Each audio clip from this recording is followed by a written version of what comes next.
Hi everyone, in this video I will show you how you can change a word in Excel all at once. To change a word or text everywhere in Microsoft worksheet or workbook at once, you need to use the find and replace tool. So for example, you want to change the sales month to the month only, and in the 26 you can see that it has sales month. In the 25 it also has the sales month, and in 2024 it also has the sales month. So how you can replace this particular word? So for this you need to press Ctrl plus H to open the find and replace box, and in the find word box type the word you want to replace. For example,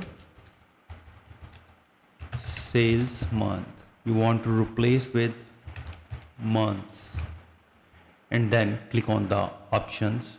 If you want to change the word within worksheet, you need to select within sheet, and if you want to change within the workbook, you need to select the workbook and click find all, and here three results are found.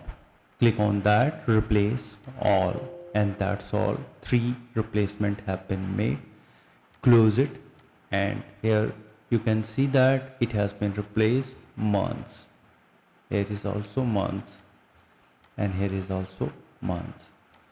So this is pretty simple, and I hope you understand how you can change a word in Excel all at once. If you think this video is helpful, please support my channel. Thanks for watching.